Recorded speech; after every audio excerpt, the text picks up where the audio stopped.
దేశంలో జరుగుతున్న వరుస విషాదాలు తీవ్ర ఆందోళనకు గురిచేస్తున్నాయి. మొన్న కరూర్ తొక్కిసలాట కానీ ఇప్పుడు నేడు మధ్యప్రదేశ్లో జరిగినటువంటి దుర్గామాత నిమజ్జనంలో జరిగినటువంటి అపశృతి కానీ సందర్భం ఏదైనా ఘటన ఏదైనా అమాయక ప్రాణాలు అక్కడ బలైపోతున్నాయి. తాజాగా దుర్గామాత విగ్రహ నిమజ్జన వేడుకల సందర్భంగా జరిగినటువంటి ఘోర ప్రమాదం అక్కడ తీవ్ర విషాదాన్ని నింపింది. ఒకటి కాదు రెండు కాదు 11 మంది ప్రాణాలను బలికొంది ఈ యొక్క దుర్ఘటన. దీంట్లో 8 మంది చిన్నారులు ఉండడం మరింత బాధ కలిగిస్తుంది. చాలామంది గల్లంతయ్యారు, ఇంకా వారందరినీ కూడా బయటికి తీయాల్సిన పరిస్థితుంది.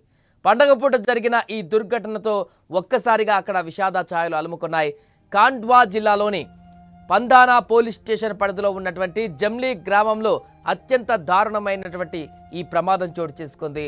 ఆద్లా జమ్లీ గ్రామాలకు చెందినటువంటి సుమారు 25 మంది భక్తులు దుర్గామాత విగ్రహంతో పూర్తిగా భక్తి శ్రద్ధలతో పూజలన్నీ ఇచ్చిన తర్వాత నిమజ్జన కార్యక్రమంలో భాగంగా ట్రాక్టర్ ట్రాలీలో నిమజ్జనం కోసం బయలుదేరారు. వీరంతా కూడా మార్గమధ్యంలో ఓ ఇరుకైనటువంటి కల్వర్ట్ను దాటుతుండగా అధిక బరువు కారణంగా ట్రాక్టర్ అదుపు తప్పి పక్కనే ఉన్నటువంటి చెరువులోకి దూసుకు వెళ్ళింది.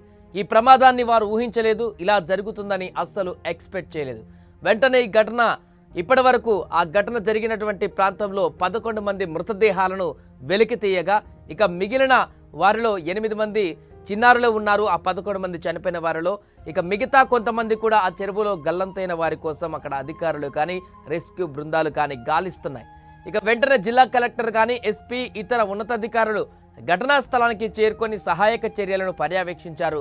చెరువులో మునిగిపోయినటువంటి ఆ ట్రాలీని కూడా బయటకు తీసేందుకు ప్రొక్లైన్లను ఉపయోగించారు. గల్లంతైన వారి కోసం గజ ఈతగాళ్లతో గాలింపు చర్యలు ముమ్మరంగా కొనసాగుతున్నాయి. ఈ దుర్ఘటన పైన మధ్యప్రదేశ్ ముఖ్యమంత్రి మోహన్ యాదవ్ తీవ్ర దిగ్భ్రాంతి వ్యక్తం చేశారు. మృతుల కుటుంబాలకు ప్రగాఢ సానుభూతి కూడా తెలిపారు. మృతుల కుటుంబాలకు ఒక్కొక్కరికి 4 లక్షల చొప్పున పరిహారం కూడా అందిస్తామని ఆయన ప్రకటించారు. ఏదేమైనా పండుగ పూట జరిగిన ఈ తీవ్ర విషాదంతో ఆ గ్రామంలో పూర్తిగా విషాద ఛాయలు అలుముకున్నాయి. ఎంతో భక్తి శ్రద్ధలతో అమ్మవారిని కొలుచుకున్న తర్వాత నిమజ్జన కార్యక్రమంలో భాగంగా అక్కడికి వెళ్ళినటువంటి వీరంతా కూడా ఇలా మృత్యుబొడిలోకి వెళ్తారని కూడా ఎవరు ఊహించలేదు.